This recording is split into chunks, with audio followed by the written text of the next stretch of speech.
There was this viral clip that went around yesterday. I know that you addressed it earlier. For the people who don't know, your knees are fine heading into this fight.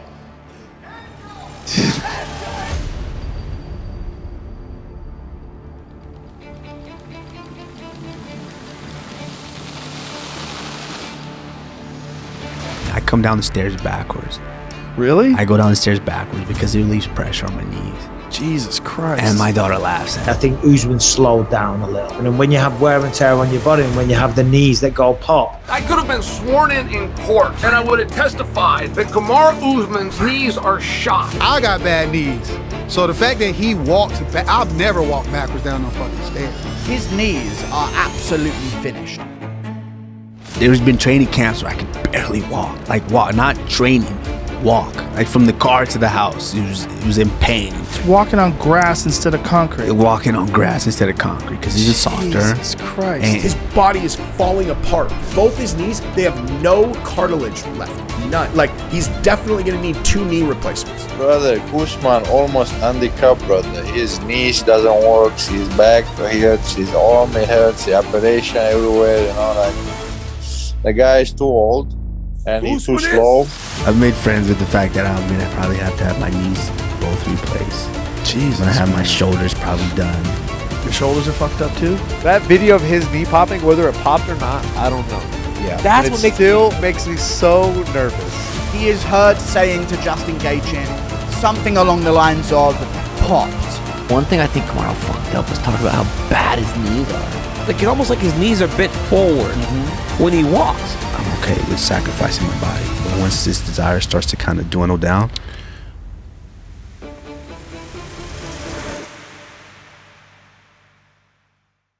the UFC is headed to Oklahoma City for the first time in 10 years, and they are bringing a pair of former world champions with them. My name is Angelo. This is We Want Picks, and I'm going to break down the entire UFC Oklahoma City fight card, giving you my picks, predictions, and bets. But before we talk about the fights, let's talk about me going to the fights. I'll be there. Me, Jacob, Casey, and my brother-in-law will be in Oklahoma City for the fights. And this is a very real picture. I didn't waste 30 gallons of water to make an AI version of myself. This is me, excited for the fight. So if you'll be there, come say hi to your boy. I love absolutely meeting everybody because it is always nice to see how cool and normal everybody is in person. So if you're going to be in Oklahoma City, which I've never been to, maybe it's gorgeous, I'm not expecting it to be, and you're going to be there for the fights, say hi to your boy. I'd love to meet you. I'd love to shake your hand. And if we're near a bar or a beer stand, I'll buy you a freaking beer.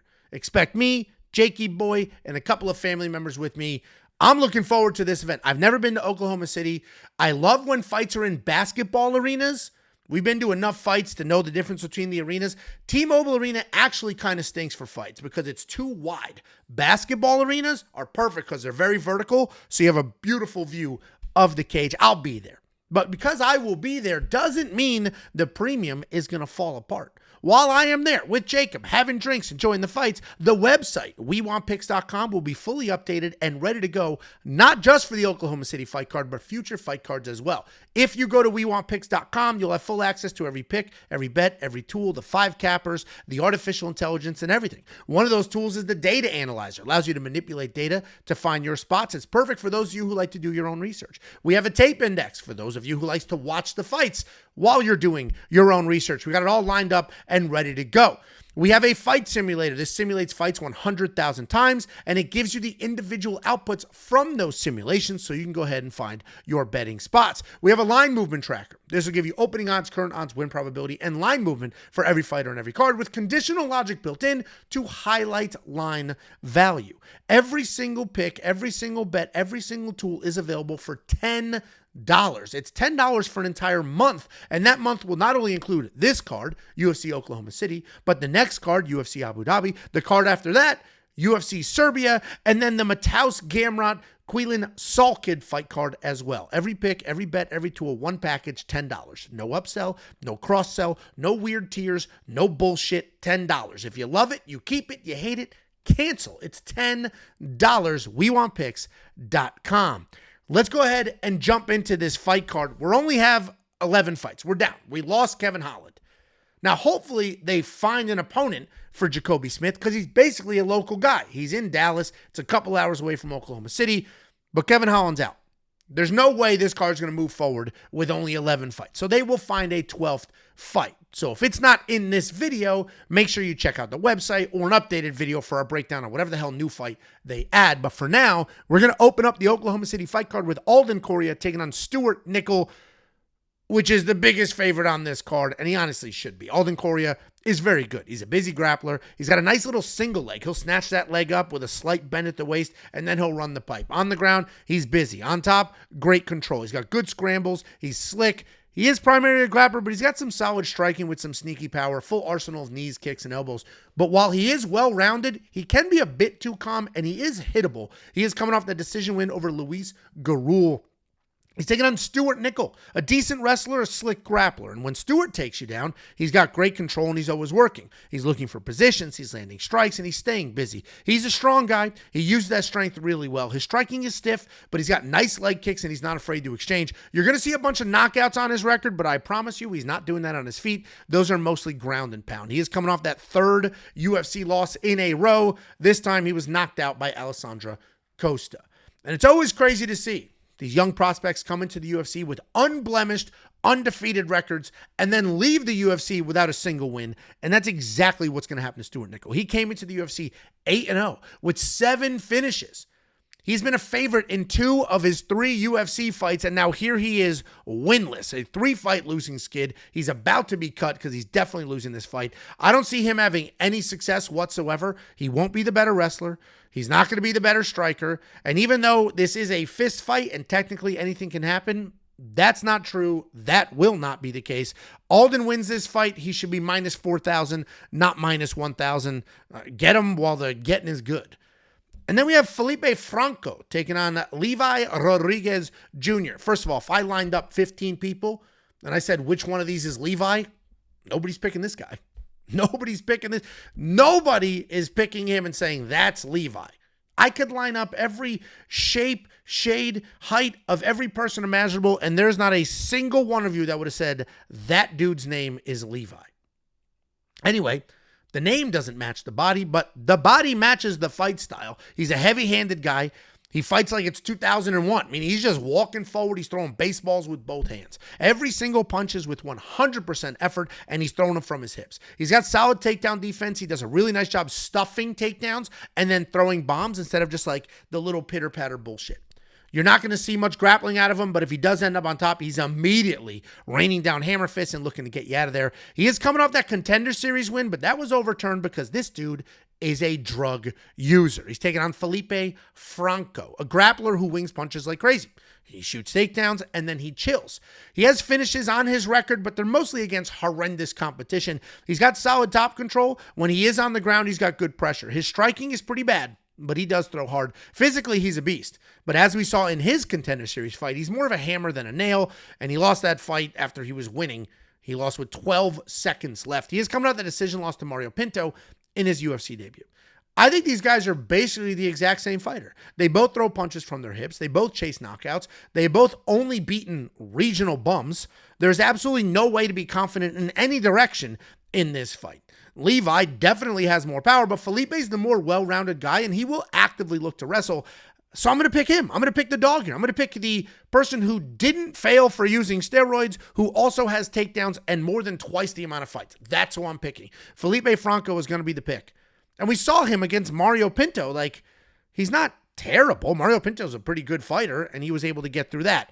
He will shoot takedowns. He'll mix it up. Levi's going to be bombing from his hips. Without the steroids in his system, who knows what he's going to look like.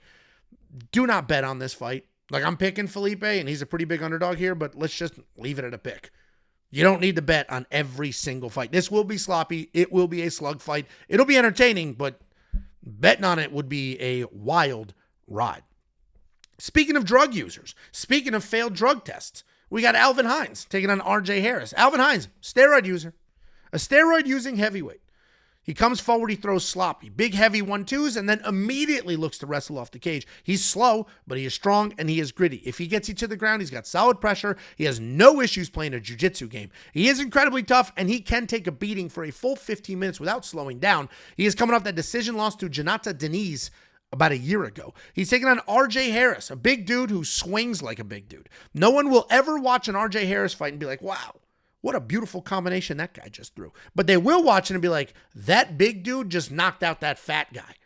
And they'll say that because RJ does have power in his hands, and he has finished a bunch of absolute bums on the regional scene. RJ doesn't have clean technique, but he is big, he is strong, and he is willing to bang. He's got a handful of submissions, but it's mostly him literally leaning over, grabbing something, and then just squeezing it because he's so damn tall for this weight class.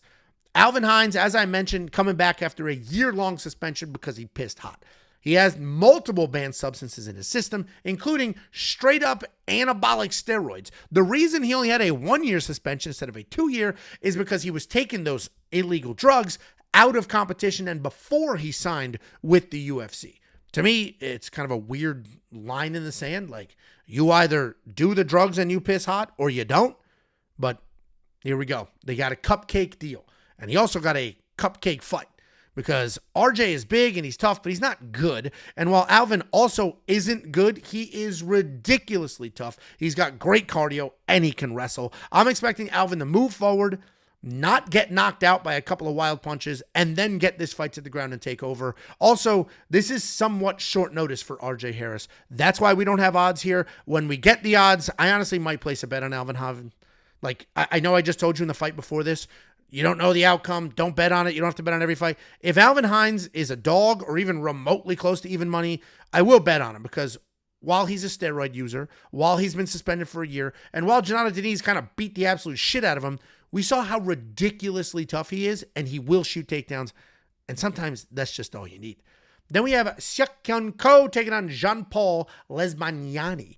Seok is a heavy-handed striker. He will work in some takedowns, though. He is stiff as hell, but that stiffness comes with power. He's not fast, but again, he is powerful. Everything he throws is heavy. Half the time, it's wild.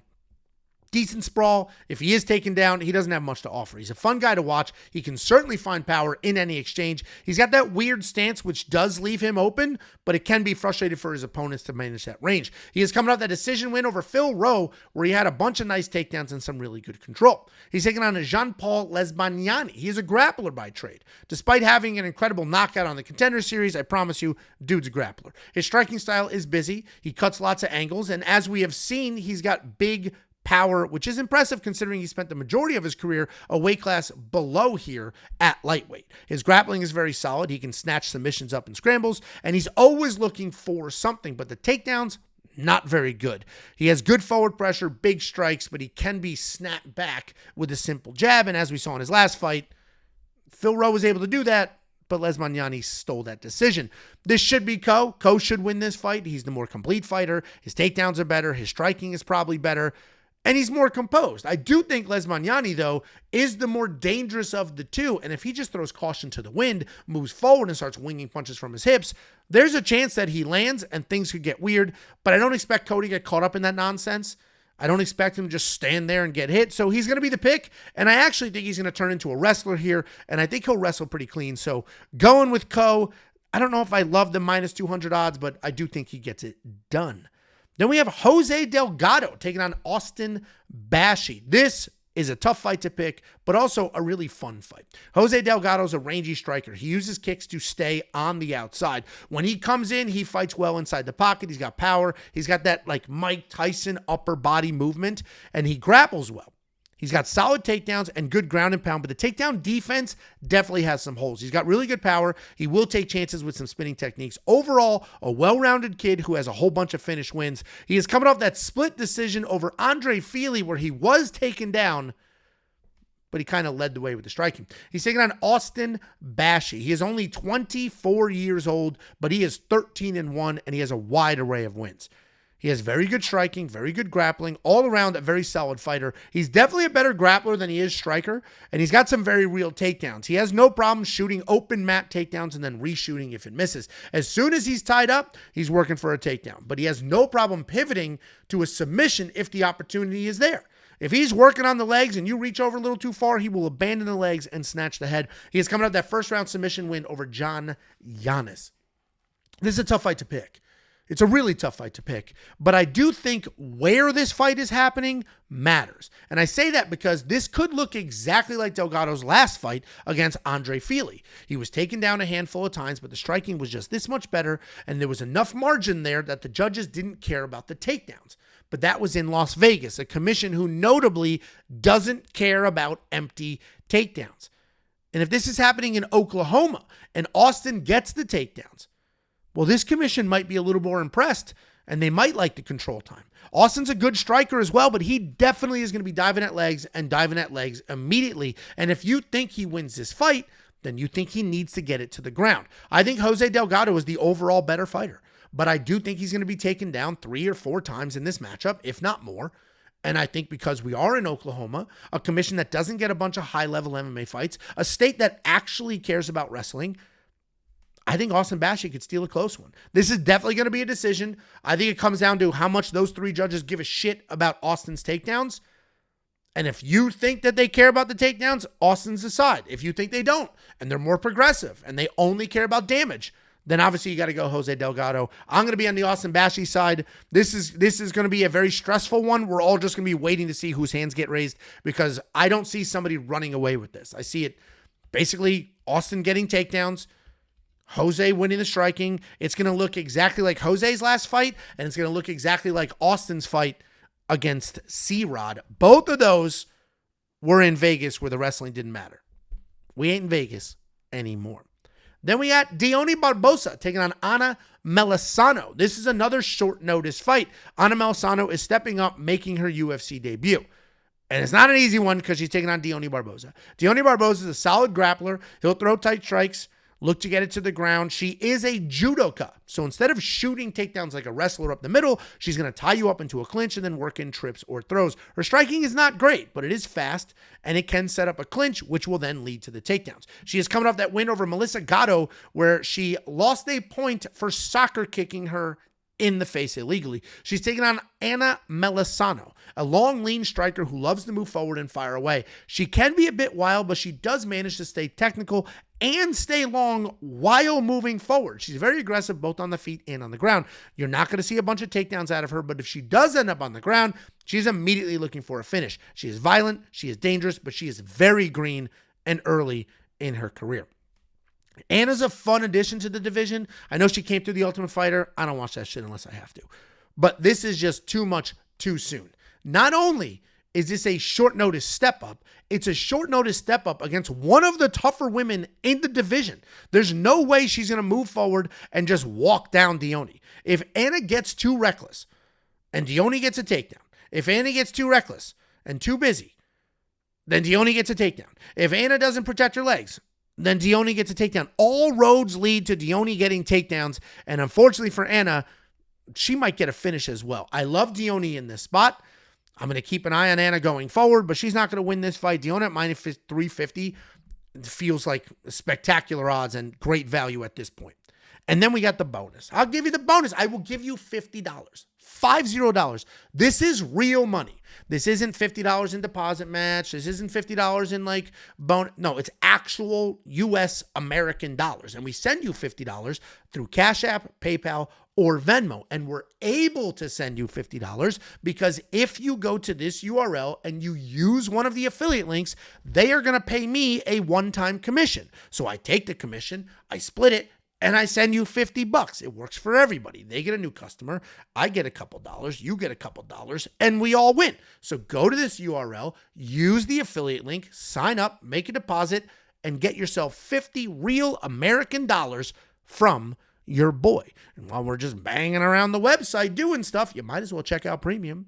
Over the last 3 years, we have built the greatest service this space has ever seen. It is undeniable. It's a legitimate fact. You can hate my guts. You can hate the fact that this is a promo, but you cannot deny this is the greatest service this space has ever seen, objectively.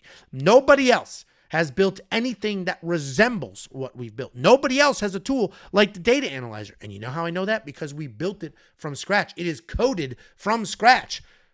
This wasn't somebody else's concept. We invented this. It was our concept From the jump, it actually started as an optimizer for Prize Picks and Underdog, and then we took it a couple steps further and said, let's just make this one tool an entire research hub. And inside of the data analyzer, not only do you have next week's fights and this week's fights, you have an entire future lineup. Every fight that has officially been announced is inside the data analyzer, and every fighter that is on those cards is inside the data analyzer, and every single one of their fights and all the data points. So you come in here, you manipulate the data, and you find your spots. It'll chart it out for you. It'll build out the graphs. It'll allow you to find vulnerabilities in fighters. And inside of the data analyzer is a tape index. So for those of you who like to do your own research, and for those of you who like to watch the fights with your own eyes, so you can be like, hey, how bad did he lose that first fight?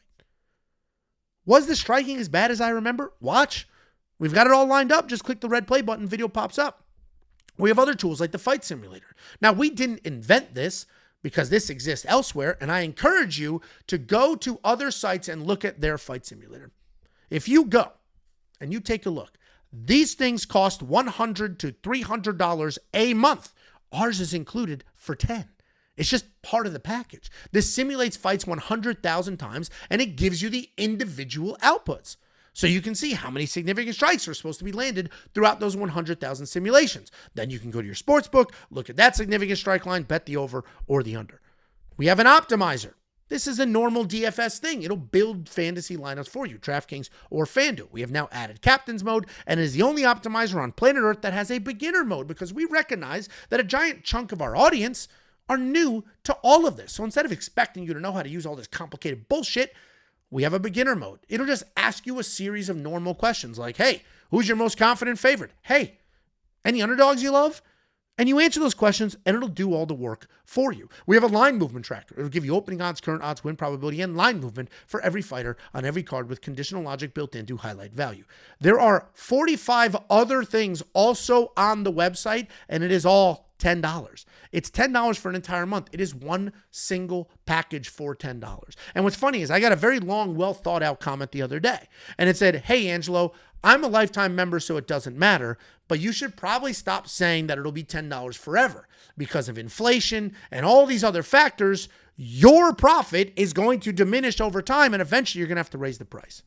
And I read that comment, and logically, it's correct. Like, you are correct. I have to pay credit card fees. I have to pay hosting fees with GoDaddy. I have to pay people to code shit because I'm not a coder. And eventually, over time, the profit shrinks. It already has. This was $10 3 years ago, and it's still $10 today. The difference, however, is I am buying into the Savannah Bananas model. I am buying into the Costco model, the Arizona Iced Tea model. And the common denominator between all three of those is that they never raise their price on their flagship product. Costco's flagship product, $1.50 hot dog and a soda. It has been that way for 30 years. Arizona Iced Tea has been 99 cents since I was a child. It is 99 cents today, and every single one of their costs have gone up. And they interviewed the Arizona Iced Tea guy, and they said, how are you still doing this for $1? Why wouldn't you raise the price? And he said, I make enough money. I've got a good life. I run a business. I pay my employees. They have good lives. There's no reason to squeeze another nickel out of the consumer. And that's where we're at. It is $10 a month for the product we have built. We continue to improve the product. We continue to add to the product, but it'll stay $10 a month for two fundamental reasons. One, we're not greedy. We're just trying to build something awesome. We're a group of friends that love this sport and love each other, and we're trying to change all of our lives. And two, this is a volatile-ass sport. It's a volatile sport. Anything can happen. There are people out there charging $150 for a list of bets that lose more often than they hit. And then like, whoops, well, as a professional gambler, let me lecture you. No. It's $10 a month. WeWantPicks.com. You click become a member, and for $10, you unlock the entire freaking world. And if you have suggestions for tools to add and things to change, email it to us, because we take it into consideration and we're constantly improving. Here's the 4 events. That was the longest promo I've ever done. I'm in a mood. WeWantPicks.com. Let's open up the main card with Tommy McMillen taking on Alberto Montes. Tommy McMillen, if you remember in his UFC debut, him and Jacob kind of had at it because Jacob sat on our show and said he thinks Tommy loses. He said, I think Tommy's overrated. He gets hit. Manolo Zucchini is a very good striker. Now, Jacob ended up looking pretty stupid, but It shows you that Tommy is locked in, chip on his shoulder, was attacking the world. That dude couldn't wait to go on the internet and attack every single human being that said he might lose this fight. And this is going to be a weird week for him in that energy because most people think he loses this fight. And he not only is the underdog, but the general public consensus is Tommy's not that good. Alberto is going to beat him. But let's go ahead and break it down. We got Tommy McMillen, an exciting fighter. He happens to be a psychopath. And if you watch his Contender Series rally, you would see that. He's screaming. He's landing whatever he wanted to at the end. He's a long, rangy guy. He enters the pocket. He throws knees. At range, he stays very long. He stretches in with jabs and overhands. He can be shot on because of that big, wide stance, but he also has good scrambles, solid takedown defense. He can be a bit hittable, but he's so tough and he recovers well, it doesn't really matter. He is coming off that knockout win in his UFC debut. He is taking on Alberto Montes, a nasty grappler with a nasty anaconda. He has a bunch of Darce wins as well, but that's basically the same submission. The only difference is where you start the choke. You either start at the arm and then add the neck, or you start at the neck and then add the arm. But it's the same thing. Either way, this dude is nasty on the ground, and he will specifically hunt for that submission. Striking is just okay. Throws a bunch of random kicks. He doesn't really care if you catch him because he wants his fight on the ground. Takedowns are also just okay, but he doesn't need them to find that anaconda. And he's definitely a specialist, and we were reminded of that because he got it in his last fight against Ricky Tercios. This is another tough fight to break down because I don't really know how good either one of these fighters are. They both have spectacular records on paper. They both have flashy wins, but they have both beaten absolute bums. Like, neither one of these has beaten a good guy, so we don't really know. Now, I have seen Tommy in trouble, and I've seen him rally through that, but I don't know what he's going to look like against somebody who's good. So I'll categorize this as a grappler versus a striker. Tommy wants the bomb on the feet. Alberto desperately wants to get this to the ground. And while I think the jury is still out on Tommy, I do trust that he is well trained enough to understand what this matchup is. All he has to do to win is avoid the clinch. Don't be taken down and you'll win this fight. That's it. Now, obviously, that's not the easiest game plan in the world when you're fighting a Division I wrestler, but that's not who Alberto is. Alberto's takedowns are not very good. So as long as you avoid the clinch, he's not jumping guard. He's not doing some tricky bullshit. He's not snatching your neck. So stay long. You are the longer fighter. Bomb away.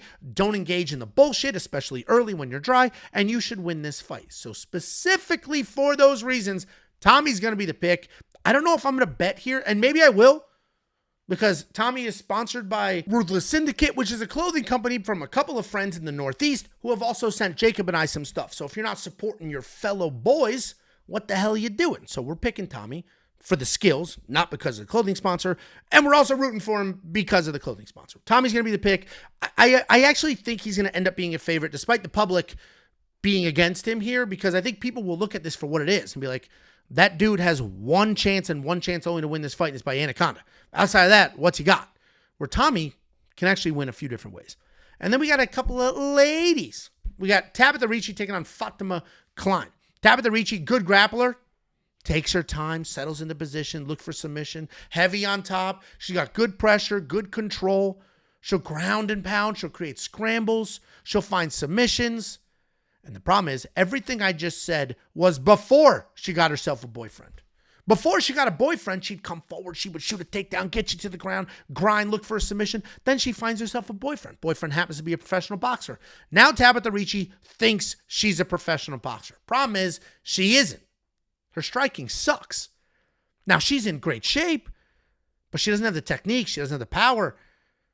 Everything she does, she just ends up in like a pitter-patter striking match that she loses. She doesn't shoot takedowns anymore. She doesn't do any of the things that she used to do. She doesn't do any of the things that made her successful because she met a man and he fundamentally changed her. I am raising daughters. And if I raise a daughter to be successful at her thing and then she meets some dude and changes who the hell she is for that guy, I'm going to beat the fuck out of that guy. Period. End of story. Taking on Fatima Kline, a pressure grappler. Very dangerous on the ground. She has a loose striking style. She bounces on her toes. She plots forward. When the distance is close, she is firing right hands and she is shooting takedowns on the ground. She immediately starts working with strikes. And the second you cover up, she'll sneak in a submission. She got plenty of cardio, big takedown, solid power, and she's coming off that one-sided decision win over Angelo Hill. I've been saying for a while, Tabatha stinks. Her striking is not good. Her wrestling used to be good, and it disappeared into thin air. She is basically a fitness influencer at this point in her career who thinks she can box. And that's not going to work here. When Fatima beat Angela Hill, a veteran with 31 UFC fights, and she dominated her the way that she did, it was a statement. And that statement is that she's somebody you need to keep an eye on. Fatima will be the better striker, the better wrestler, the better grappler. Her only loss was to Jasmine Jasudavicius on short notice, where Jasmine took her down and held her down. There is a 0% chance that this version of Tabatha Ricci takes down Fatima Kline and holds her down. And even if she did, she's not winning this fight. Fatima is the pick. I think she's probably safe to throw in a bunch of parlays. I'm not typically this confident in a lady, but given what Tabatha Ricci has been doing lately, you kind of have to be. And we got Chase Hooper taking on Mitch Ramirez. Chase Hooper, pretty slick grappler. The takedowns have been improving over time, so is the striking. And it wasn't long ago that his takedowns didn't exist, and the striking was absolutely horrendous. And he was just this little babyface kid who leaned into being a dork. But then he started to put on a little bit of weight, thickened up a little bit, moved up a weight class. And now he's trying to be a normal person and not play into the, I'm a dork. Isn't it cute that I can look like this and win fights? Because he hasn't been winning fights. He's been getting knocked out. He's pretty tall for this weight class, though. He's filled out well. What he does lack in athleticism and physicality, he makes up for high fight IQ and very dangerous BJJ. He is coming off that second knockout loss in a row, this time to Lance Gibson Jr., taking on Mitch Ramirez, a solid wrestler who has decent striking. He throws a ton of leg kicks. He uses those leg kicks to set up takedowns. When he gets it to the ground, he's looking for control more than a finish, but he does have plenty of power both on the feet and on top. Overall, he's tough as hell. Super tough. Busy striker, not afraid to engage, but not very good. He is coming off that knockout loss to Mike Davis.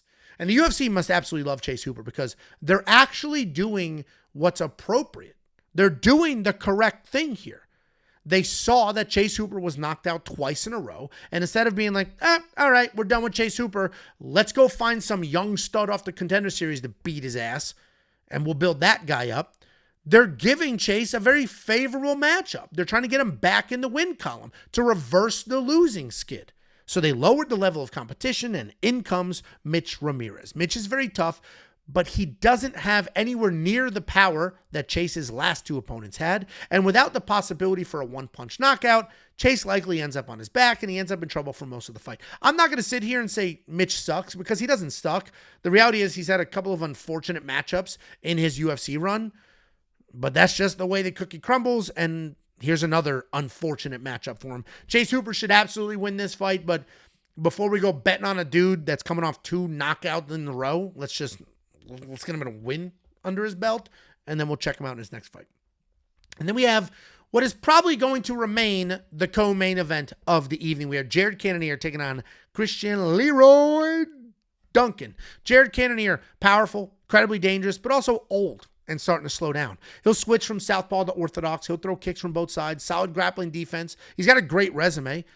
He only averages a little more than half of a takedown per 15 minutes, but he does have 8 takedowns in his last 5 fights, and that's because he's old. He's getting older. So he's trying to adjust his fight style because he knows his chin isn't there anymore. He is coming off that decision loss to MVP, where he was just too slow and couldn't manage the range. He's taking on Christian Leroy Duncan, a high-pressure fighter. 11 finishes and 14 wins. A powerful striker who comes forward with pressure, speed, and creativity. He throws everything at his opponents, but if things get heated, he'll probably start to wrestle. He's wild, he's sometimes sloppy, but he's incredibly dangerous on the feet, and he's got solid ground and pound if he ends up on top. He is coming off the decision win over Roman Dolidze, where he more than 5 times the amount of strikes that he landed. This is a pretty straightforward pick. I absolutely love this card for bets because there are some very clean-cut spots here, and this is one of them. I could sit here and be like, oh, Jared Cannonier beat Marvin Vettori, but it's not 2023. It is 2026, and he is 42 years old. He is chinny, and he is slowing down. CLD should run laps around Jared. He should touch him with whatever he wants to, and he should be fine the entire time. The pick is speed, youth, and athleticism. The odds right now are incredible. Incredible. Minus 270. I don't think this is a remotely close fight. Jared has built an incredible career for himself. And if this fight was 3-4 years ago, we'd be having a different conversation, but it's not. It's today. CLD wins this fight. I don't think it's remotely close. So I would bet on him now before other people start to figure that out. And then we have the main event of the evening. We have two former world champions, two guys that have lost their belt and they're trying to work their way back to the top. We got DDP taking on Kamaru Usman at middleweight. DDP, we all know, incredibly sloppy, but incredibly tough. He'll move forward, he'll bang, he'll throw, he'll shoot takedowns. It's kind of all over the place. You're not going to watch a DDP fight and say, wow, what clean technique. You will watch and be like, that dude is an absolute brute. An absolute brute. He did, however, just hit the wrecking ball that was Khamzat Chimaev, where he was taken down 12 times. He was hit with, wait for it, 529 strikes, and he gave up 22 minutes of control. He's taking on Kamaru Usman, the former welterweight champion of the world. Top 5 welterweight of all time. Most people argue 1 or 2. Incredibly accomplished guy. Steadily improved the striking, even though he's mostly a wrestler. Knocked out a couple of people, but we're talking many years ago. He has 19 fights in the UFC, 63 takedowns, and 6 title defenses. He is coming off that return to the octagon win over Joaquin Buckley, where he had 4 takedowns and 13 minutes of control. You can see the odds here, right? DDP is about a 3-1 favorite. And I think these odds are closer than they should be. These odds indicate that DDP runs through Usman. And while on the surface, I agree. We can't just completely write Usman off. The reality here is that DDP is not very good. Obviously, he's good, right? Multiple-time world champion, but I mean he's not very technical. He isn't clean. He's a brute. He's a bruiser. He bullies people. He breaks them with endless pressure and cardio. But we did see him have literally 0 success whatsoever against somebody who brought a wrestling game plan to him. And that isn't new. Pretty much everyone who has tried to take down DDP has, including Darren freaking Till. Usman will absolutely come in here and look to wrestle. And I honestly think that he will have some success doing it. But I don't know if it will be enough success. If DDP comes into this fight with the same energy, cardio, same pace that he did with both Strickland fights, he should take over and he should grind his way to a win. I am not expecting a meaningful size difference between the two. But I do think there will be a strength difference. I think DDP is going to be so much stronger than Kamaru Usman, and I think that will make up for any skill gap. I'm going to pick DDP here. I don't know if I can pull a trigger on a bet, so I might just stick to a round line over. They're both tough. I don't see either one of them getting broken in half. DDP is going to be the pick. This could be a very, very interesting fight. Guys, that's the breakdown. Thank you so much for being here. I genuinely appreciate every single person who has taken the time to watch the video, especially if you're still here. Taking the time to like it. And if you haven't subscribed, click the subscribe button. Costs you literally $0 to support your boys. What does cost a few dollars is premium. But hey, don't worry about that. Just come say hi to us in Oklahoma City, because again, we will be at the fights. I will be there. Jacob will be there. We will be at the fights. We'll be hanging out. We'll be having some drinks. We'll be watching these fights live. So of course, if you see us, come say hi, because I love meeting absolutely every single one of you. One of the funniest things that's happened over the years is I've met hundreds of people. Obviously, we've gone to a whole bunch of events. Almost the first thing out of everybody's mouth is like, I'm a premium member, or I'm not a premium. I promise you, we could just say hi. You don't need to pledge or announce your premium stat. Now, obviously, I would love. Everybody's like, I'm a premium member. I would love it. But it's okay. You don't have to be. Say hi. I appreciate meeting everybody who absorbs the content. But if you're not a premium member, I'll give you a pitch. No. What I am going to be doing, though, at the fights, filming a vlog. Inside the vlog, we open up some mail. We cook some food. We hang out. We do the cool kid stuff. Now, I won't be cooking food here because we will be in Oklahoma freaking City, but we'll be vlogging. And if you say hi, you will be on the vlog, and I'm going to ask you who you think is going to win the main event. And if you want to send something for me to open on the vlog, here's the address. We Want Picks, P.O. Box 406, Prosper, Texas, 75078.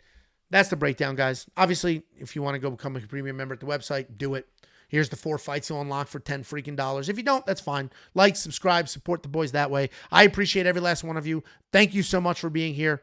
We have a half of a year left worth of fights, and I'm just absolutely loving what we've had so far. Thank you, and good luck this weekend.